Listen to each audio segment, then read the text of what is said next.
हम अयोध्या की एक बहुत सुंदर घटना आपको बताते हैं। अयोध्या में एक संत जी रहते थे। वो भगवान राम को अपना शिष्य मानते थे और अब शिष्य हुआ बेटे के समान। कहते थे भगवान राम हमारा क्या है? बेटा। अब भगवान राम बेटे हुए तो उनकी धर्मपत्नी कौन हो गई?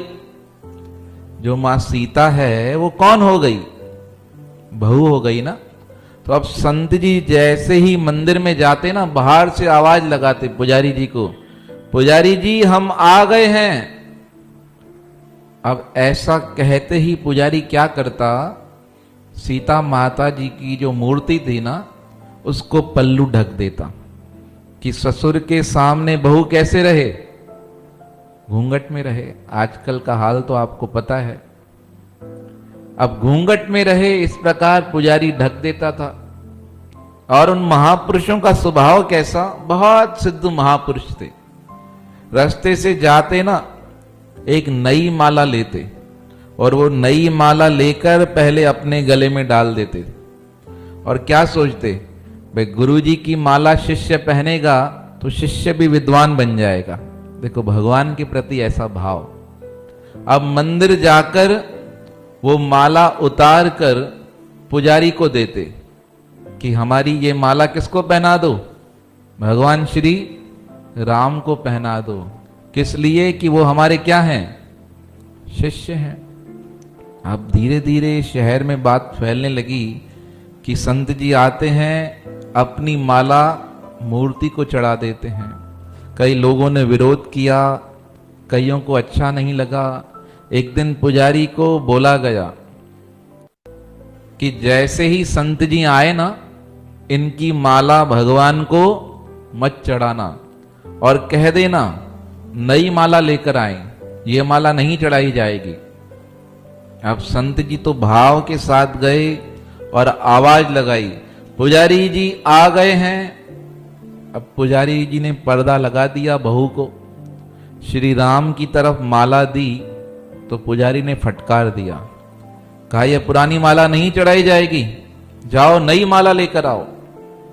अब संत जी गए, नई माला लेकर आए और आज भगवान ने विचित्र लीला की। जैसे ही भगवान राम को माला पहनाई गई, माला टूटकर नीचे गिर गई। फिर लगाई, फिर टूटकर नीचे गिर गई। 4-5 बार प्रयास हुआ पर माला पहनाई नहीं जा सकी। संत जी तो चले गए वहां से। रात्रि को स्वप्न आया पुजारी को, कहा तुमने अपराध किया है, आज मुझे तुमने माला नहीं पहनाई। पुजारी जाग के खड़ा हो गया, कहा महाराज मैंने तो पहनाने का प्रयास किया। कहा नहीं, तुमने पहनाई नहीं, तुमने अपराध किया है।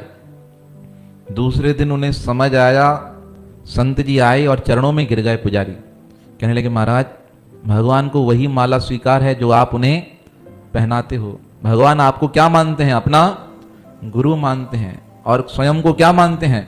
शिष्य मानते हैं। इस प्रकार बहुत दिन तक क्रिया चलती रही।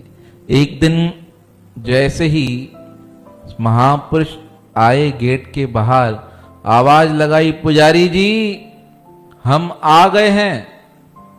आज पुजारी मंदिर में था ही नहीं। पुनः आवाज लगाई पुजारी जी हम आ गए हैं। जैसे ही इस प्रकार कहते थे, पुजारी क्या करता था? सीता माता जी को दुपट्टा उड़ा देता था, क्योंकि संत जी चाहते थे कि बहू अगर हमें देखे तो कैसे देखे? घूंघट से देखे। अब संयोग से उस दिन पुजारी मंदिर में था ही नहीं और परमात्मा ने विचित्र चमत्कार किया, अलौकिक। प्रभु अपने भक्त के लिए क्या कर सकते हैं यह सोचना ही बहुत कठिन है। बड़ी बड़ी विचित्र लीलाएं कर देते हैं जो उनके आश्रित हो जाए। जिसको सहारा है ना परमात्मा को, उसके लिए परमात्मा सारा संसार खोल के रख देते हैं। अगर आप निश्चय, निश्चल, निर्मल और अविचल भाव से परमात्मा की तरफ चलो, देखो परमात्मा सब कुछ आपके समक्ष प्रस्तुत कर देगा। यही परमात्मा का विचित्र स्वभाव है। सब एक बार कहो परमात्मा को, मैं आपका हूं, आपकी शरण में हूं, आपके ही आधार पे रहने वाला हूं। गीता में यही तो भाव है। भगवान की शरण में जो आ जाए उसे परमात्मा स्वयं संभाल लेते हैं। अब संत जी ने आवाज लगाई, पुजारी जी हम आए हैं। अब उस दिन पुजारी जी थे ही नहीं। पुनः आवाज लगाई, पुजारी जी हम आए हैं। अंदर से आवाज आई नहीं। संत जी अंदर चले गए। जैसे ही अंदर जाने लगे तो मां सीता की जो मूर्ति थी ना, वह सोचने लगी इनका नियम है कि मुझे कैसे देखते हैं, घूंघट में, और पुजारी ने आज मुझ पर घूंघट लगाया ही नहीं। तो कहते हैं उस समय मूर्ति से स्वयं प्रकट होकर मां सीता ने दुपट्टा धारण कर लिया। अब संत महापुरुष तो दर्शन करके चले गए। दूसरा दिन हुआ, संत जी पुनः आए, पुजारी जी आए हैं। पुजारी जी पूछने लगा, महाराज कल आप नहीं आए थे क्या? कहा आए थे। कहा कल आवाज आपने नहीं लगाई? कहा आवाज भी लगाई थी, दर्शन भी किया। कहा महाराज दर्शन किया था तो कल तो मैं यहां नहीं था, कल दुपट्टा किसने उड़ाया? इसका मतलब कल आपकी बहू को दुपट्टा नहीं डाला गया। अब संत जी कहने लगे नहीं ऐसा नहीं था, मैं आया था, बहू ने मर्यादा का पालन किया, दुपट्टा लगा हुआ था। अब बहुत चर्चा होने लगी आपस में। संत जी कहने लगे मैं आया था, दुपट्टा चढ़ा हुआ था, मैं दर्शन करके चला गया था। और पंडित जी कहे मेरे को लगता है आप यहां पे नहीं आए थे। अब बहुत देर तक इस प्रकार चर्चा होने लगी ना, तब अंदर से आवाज आई मंदिर से कि पुजारी साहब ये महापुरुष सत्य कहते हैं, इन्होंने कल आकर दर्शन किया था, और जो कल दुपट्टे की बात पूछते हैं ना, यह दुपट्टा हमने स्वयं अपने शरीर पर ओढ़ लिया था। यह सुनकर संत जी को रोना आ गया और पुजारी जी गदगद हो गए। जितने लोग वहां उपस्थित थे वह संतों के चरणों में गिर पड़े। लेकिन उस दिन से उन संतों ने नियम बना लिया, कहा आज के बाद हम मंदिर में नहीं आएंगे। लोगों ने कहा ऐसा क्यों कहते हैं? कहा हमारे कारण हमारी बहू को तकलीफ उठानी पड़ी है, इसलिए उस दिन से उन्होंने उस मंदिर में जाना बंद कर दिया। बाहर से ही दर्शन करके जाते थे। और क्या कहकर जाते थे? अरे हमारे शिष्य हो। भगवान राम से कहते हुए जाते थे हमारे शिष्य हो, अपनी भी संभाल करना और हमारी बहू की भी क्या करना, संभाल करना। अभी तक अयोध्या में वो मंदिर वहां स्थापित है। और एक समय पर जिस समय वो संत जी वहां आते थे ना, उस समय अभी तक सीता माता जी को दुपट्टा डाला जाता है उनकी स्मृति में कि ऐसे महापुरुष यहां जन्म लेकर गए हैं। तो भगवान के साथ किसी भी प्रकार का संबंध जोड़ लिया जाए, भगवान उस संबंध का क्या करते हैं, निर्वाह करते हैं। आज हम आपको एक बालिका के परम त्याग की कहानी बताने जा रहे हैं, जिसे सुनकर पत्थरों को भी रोना आ जाता है। महाराणा प्रताप 25 वर्षों तक दिल्ली की सल्तनत से युद्ध करते हुए अरावली पर्वत श्रृंखलाओं में घूमते रहे। ना कोई घर था, ना कोई ठिकाना था। मन में एक निश्चय पक्का था कि मुझे झुकना नहीं है। अपने मेवाड़ की रक्षा के लिए भले जान चली जाए, पर दिल्ली की सल्तनत के आगे अपने सिर को झुकाना नहीं है। एक छोटा बेटा था और एक छोटी बेटी थी। 5 साल की वह बेटी थी जिसकी आज हम आपको कहानी बताने जा रहे हैं, जिसके बलिदान के समक्ष संपूर्ण भारतवर्ष उसका ऋणी हो जाता है। चंपा उसका नाम था। 5 वर्ष की अवस्था थी। महाराणा की धर्मपत्नी जो खाना बनाती थी, चंपा यह सोचकर नहीं खाती थी। उसके मन में यह विचार चलता था, मेरा भाई छोटा है, हो सकता है इसे कभी खाने की आवश्यकता पड़ जाए। अगर हमारे पास उस समय खाना नहीं होगा तो मैं उसे यह खाना खिला दूंगी। कितनी पवित्र सोच थी, अपने भोजन का त्याग कर अपने भाई की चिंता करती थी, क्योंकि उसे पता था भाई छोटा है, अगर भाई को रोना आ जाएगा तो हो सकता है महाराणा का हृदय आजादी की लड़ाई से हट सकता है। इसलिए वह थोड़ा खाना बचाकर रखती थी अपने भाई के लिए। एक दिन महाराणा से मिलने के लिए उस अरावली की श्रृंखलाओं में कुछ मेहमान आ गए।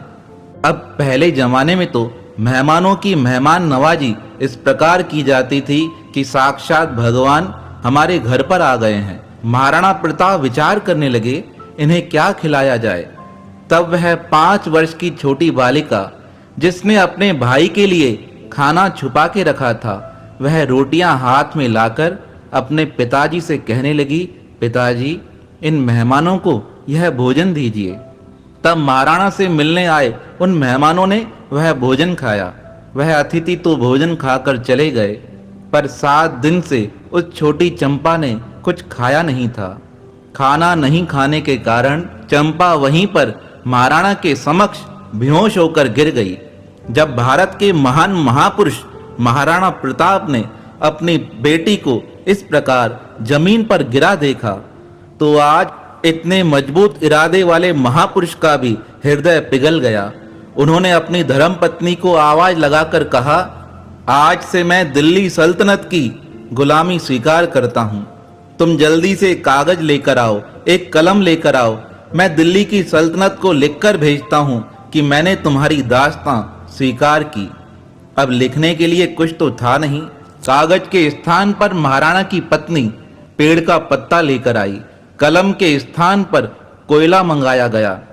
अभी महाराणा प्रताप उस पर लिखने ही वाले थे कि उनके आंखों से आंसू आने लगे। महाराणा प्रताप के आंखों से गिरते वह आंसू चंपा के हाथ पर लगे। आंसुओं का स्पर्श पाते ही चंपा की बेहोशी दूर हो गई। वह पूछने लगी, पिताजी क्यों रोते हो? महाराणा प्रताप कहने लगे, आज तुम्हारी इस हालत को मैं देख न सका हूं। आज मैं दिल्ली की सल्तनत को लिखकर भेजता हूं कि मैंने उसकी दास्तां स्वीकार कर ली। अपने पिताजी की यह बात सुनकर चंपा जल्दी से उठ खड़ी हुई। अपने पिताजी को हृदय से लगाकर कहने लगी, मेरे विषय में सोचते हो? यह शरीर तो नश्वर है, एक दिन तो मरना ही है। क्या तुम इस शरीर के कारण अपने धर्म को त्याग दोगे? तुम्हारा धर्म है अपने मेवाड़ की रक्षा करना और मेरी चिंता करते हो। यह शरीर तो संसार में एक दूसरे का साथी बनता है और बिछड़ जाता है। तो क्या पिताजी, आज अगर आप दिल्ली की दास्तां स्वीकार कर मुझे बचा लोगे, क्या मुझे फिर पुनः मौत नहीं मिलेगी? अपनी 5 साल की बेटी की यह बातें सुन महाराणा प्रताप विचार करने लगे। कहने लगे, चंपा, तुम यह क्या कहती हो? तब वह चंपा कहने लगी, मैं सच कहती हूँ पिताजी। क्या तुम मेरे मोह में फंसकर अपनी आजादी की लड़ाई को त्यागने को तैयार हो? यह शरीर तो एक दिन मिट्टी में मिलना है पिताजी। आप अपने धर्म को क्यों त्याग रहे हो? अपने बेटी की बातें सुन महाराणा प्रताप ने उसी समय वह कागज और कलम फेंक दी और अपनी बेटी को जोर से हृदय से लगा दिया। पर जैसे ही वह चंपा अपने पिता के हृदय से लगी, चंपा की हृदय गति शांत हो गई। महाराणा की गोदी में ही चंपा के प्राण परमात्मा में लीन हो गए।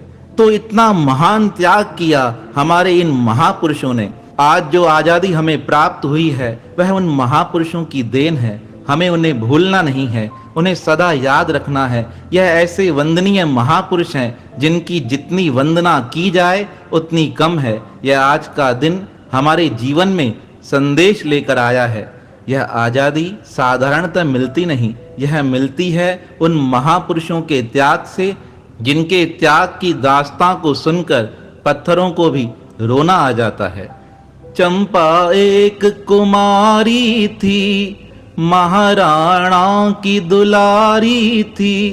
धर्म पिता को याद कराया, भाई बहन का नाता निभाया। पूर्ण आत्म पद को पाया, हाय रे मानव भूल गया, हाय रे मानव भूल गया।